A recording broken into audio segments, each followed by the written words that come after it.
अस्सलाम वालेकुम। उम्मीद है कि आप सब खैरियत से होंगे। इस कोर्स में हम लोग ऑब्जेक्ट ओरिएंटेड प्रोग्रामिंग के कॉन्सेप्ट्स को स्टडी करेंगे। ऑब्जेक्ट ओरिएंटेड प्रोग्रामिंग के कॉन्सेप्ट स्टडी करने के लिए डिफरेंट लैंग्वेजेस आप यूज़ कर सकते हैं। इस कोर्स में हम लोग जावा लैंग्वेज को यूज़ करेंगे। इस कोर्स में बेसिकली मैंने जावा लैंग्वेज को 2 हिस्सों में डिवाइड किया है। पहला हिस्सा जो होगा वो है जावा बेसिक्स का। दूसरा आपके पास जो हिस्सा होगा उसमें हम लोग स्टडी करेंगे ऑब्जेक्ट ओरिएंटेड प्रोग्रामिंग के कॉन्सेप्ट्स जावा में किस तरह हम इम्प्लीमेंट कर सकते हैं।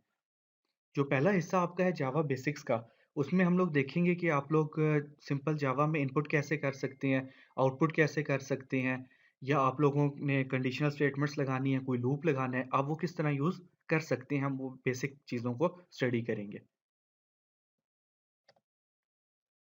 इस लेसन का जो मेन ऑब्जेक्टिव है, वो ये है कि हम लोग देखेंगे कि जावा के बहुत सारे टूल्स हैं, उनके नाम हम देखेंगे और फिर हमारा जो मेन टारगेट होगा वो है नेटबीन्स का। फिर हम देखेंगे कि हम लोग नेटबीन्स को किस तरह डाउनलोड कर सकते हैं, किस तरह इंस्टॉल करते हैं और इसके क्या प्रीरेक्स होते हैं, वो हम स्टडी करेंगे।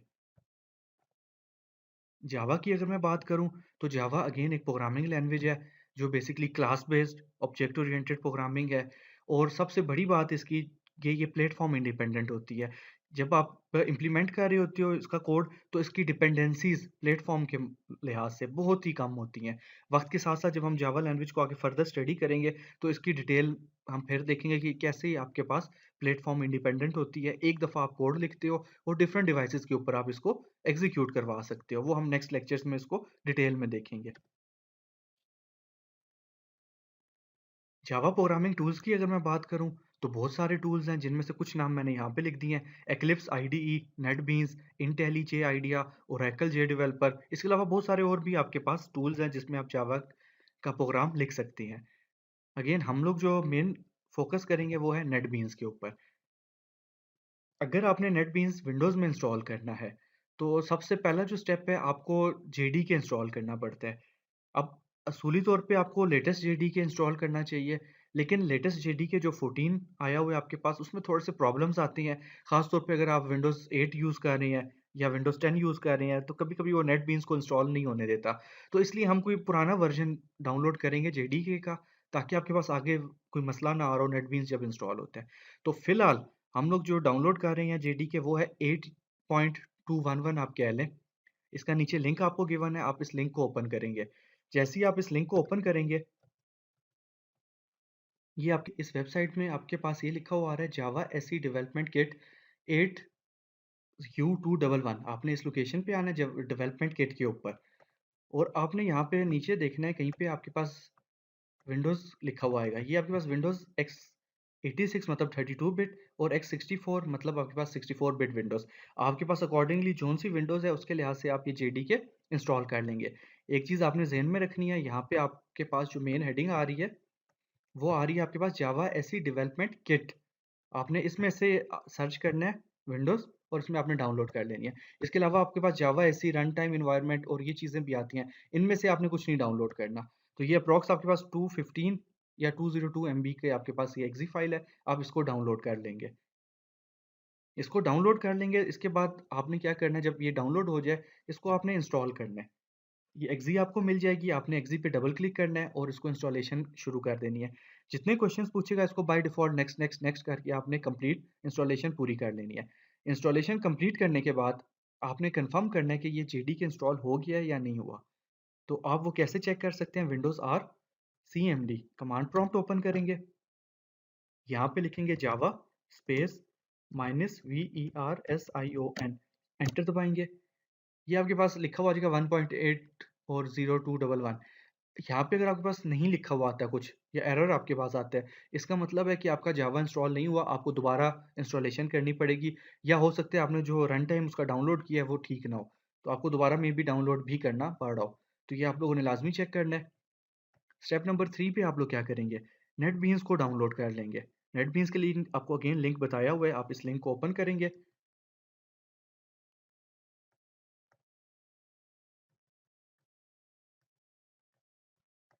ये आपने लिंक ओपन किया, ये आपके पास अपाची नेटबीन लिखा हुआ आ गया है। इसमें आपके पास ये जाएँ, आप अपाची नेटबीन 11.3 लेटेस्ट आया हुआ है, फाइंड आउट मोर पे क्लिक करें।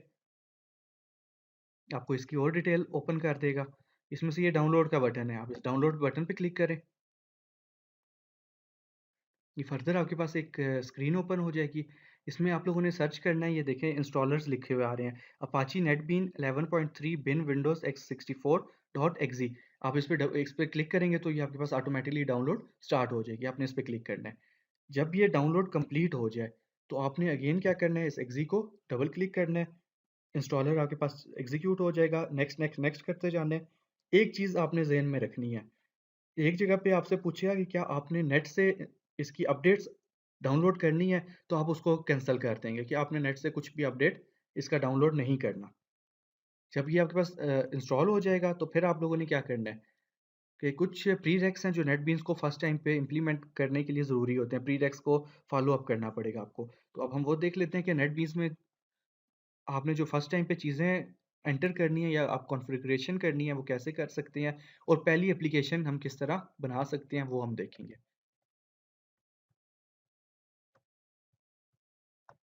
इंस्टॉलेशन के बाद ये आपके पास आ गया बेसिकली अपाची नेटबीन्स, और आगे आपके पास आ रहा है 11.3। आप इस पे डबल क्लिक करेंगे तो ये आपके पास अपाची ओपन हो जाएगा, कुछ इस टाइप का नेटबीन्स। आपने फर्स्ट टाइम पे मतलब इंस्टॉलेशन के बाद फर्स्ट टाइम पे आपने ये प्रोसेस लाज़मी परफ़ॉर्म करना है। टूल्स में आएँगे आप, प्लगइन्स में,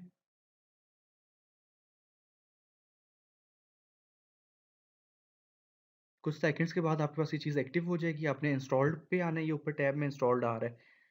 इसमें आपने देखना है कि टूल्स जो है आपके पास टिक होना चाहिए। अगर ये टूल्स टिक नहीं होगा तो आप एप्लीकेशन नहीं बना सकते। अगर आपके पास सपोज़ करें टिक एक्टिव का टिक नहीं आ रहा, तो आपने इस पे क्लिक करना है, ये आपके पास सिलेक्ट का बटन, और यहाँ पे एक्टिवेट का बटन एंटर करना है। इंटरनेट का होना ज़रूरी है आपके लिए, तो ये आपका 2 से 3 मिनट डिपेंड कर रहा है आपकी नेट की स्पीड कितनी है। तो 2 से 3 मिनट में आपके पास कुछ फाइल्स को डाउनलोड करेगा और आपसे नेक्स्ट नेक्स्ट या फिनिश का पूछेगा, आप उसको फिनिश कर देना। तो आपने ये टूल्स वाले फीचर को इंस्टॉल लाज़मी करना है अगर नहीं हुआ हुआ तो। अगर हुआ हुआ है तो वेल एंड गुड, जस्ट आप उसको क्लोज़ कर देंगे। अब पहली एप्लीकेशन आप बनाएँगे कैसे? आप फाइल में आएँगे, न्यू प्रोजेक्ट में, यहाँ पे लिखा हुआ है जावा विद एएनटी आंट, तो जावा विद आंट पे क्लिक करेंगे और जावा एप्लीकेशन, ये जो आपके पास लिखा हुआ है नेक्स्ट करेंगे। यहाँ पे आप एप्लीकेशन का नाम देंगे, फॉर एग्ज़ाम्पल मैं बोलता हूँ माई फर्स्ट एप्लीकेशन। आपने कोई भी नाम दे दिया, कोशिश किया करें कि इसके नाम में स्पेसेस आप मत दें। डायरेक्टली फर्स्ट जो वर्ड होता है वो कैपिटल हो, हर वर्ड का फर्स्ट कैरेक्टर कैपिटल हो, कुछ इस टाइप का नाम दे दें। यहाँ पे लिखा हुआ है क्रिएट मेन क्लास, इसको आपने टिक कर देना है। इसका क्या मतलब है कि वो एक क्लास बनाएगा जिसमें मेन फंक्शन वो खुद ही इंसर्ट कर देगा आपके लिए। अगर आप ये इसको टिक नहीं करेंगे तो मेन फंक्शन आपको खुद बनाना पड़ेगा। तो बेहतर है कि आप जो पहली क्लास बना रहे हैं उसको क्रिएट मेन क्लास कर दें। इसके बाद आप फिनिश का बटन दबाएँगे।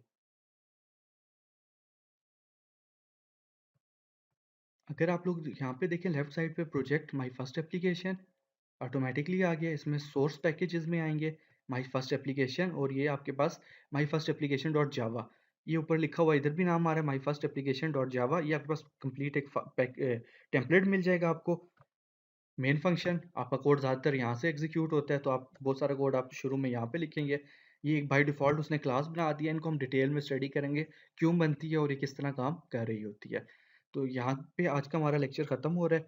इसमें हम लोगों ने नेटबीन्स इंस्टॉलेशन सीख ली और फर्स्ट एप्लीकेशन का टेम्पलेट देख लिया कि आप फर्स्ट एप्लीकेशन को किस तरह बना सकते हैं।